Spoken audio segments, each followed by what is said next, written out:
Everyone, welcome to agri time. आज हम discuss करेंगे सेल थ्योरी या कोशिका सिद्धांत के बारे में।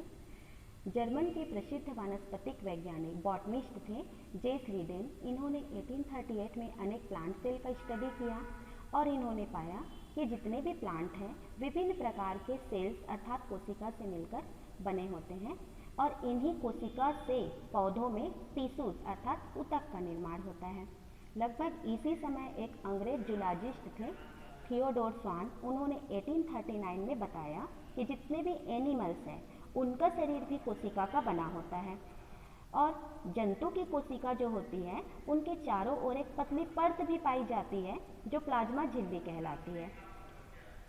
ये जो जूलॉजिस्ट थे स्वान, इन्होंने भी प्लांट सेल का भी स्टडी किया और बताया कि प्लांट सेल के चारों तरफ एक भित्ति पाई जाती है, मतलब प्लाज्मा झिल्ली के ऊपर एक कठोर आवरण उन्होंने देखा प्लांट सेल में और इस आवरण को, इस भित्ति को इन्होंने कोशिका भित्ति कहा।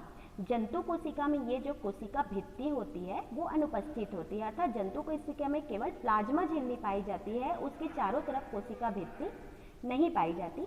इस प्रकार दोनों वैज्ञानिकों ने संयुक्त रूप से एक सिद्धांत प्रतिपादित किया जो कोशिका सिद्धांत कहलाता है। इस सिद्धांत के अनुसार इन्होंने बताया कि प्रत्येक जीव कोशिका और उनके उत्पाद के बने होते हैं। कोशिका सभी जीव की संरचनात्मक एवं कार्यात्मक इकाई है।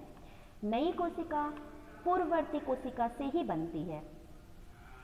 कोशिका को एक आनुवंशिक इकाई कहा गया। आनुवंशिक इकाई इसलिए कहा गया क्योंकि इनमें आनुवंशिक पदार्थ डीएनए जो है वो उपस्थित होता है।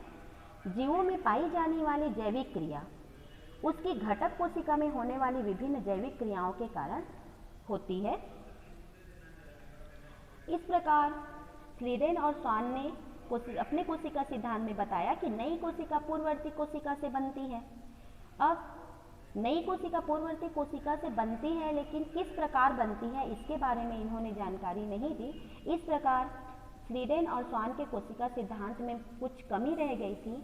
इन्हीं कमियों को पूरा करते हुए प्रसिद्ध जर्मन वैज्ञानिक रॉबर्ट विर्को ने 1855 में कोशिका सिद्धांत को नए रूप में प्रस्तुत किया जो आधुनिक कोशिका सिद्धांत कहलाया, मॉडर्न सेल थ्योरी।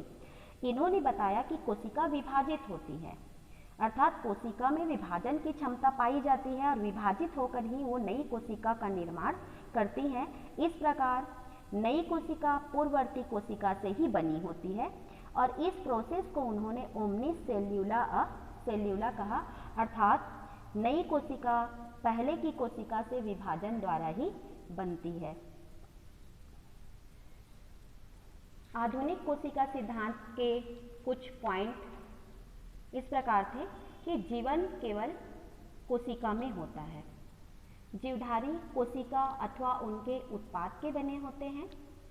कोशिका के बिना कोशिकांग का कोई अस्तित्व नहीं है। कोशिकांग अर्थात कोशिका के अंदर जो अंग उपस्थित होते हैं जैसे mitochondria, ribosome, lysosome, Golgi body, endoplasmic reticulum, इन सभी का कोशिका के बिना कोई अस्तित्व नहीं है।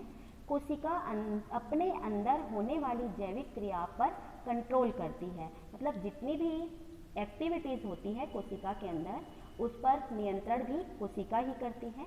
कोशिका संरचना एवं कार्य का नियंत्रण, मतलब कोशिका की संरचना और उसके कार्यों का नियंत्रण डीएनए द्वारा होता है।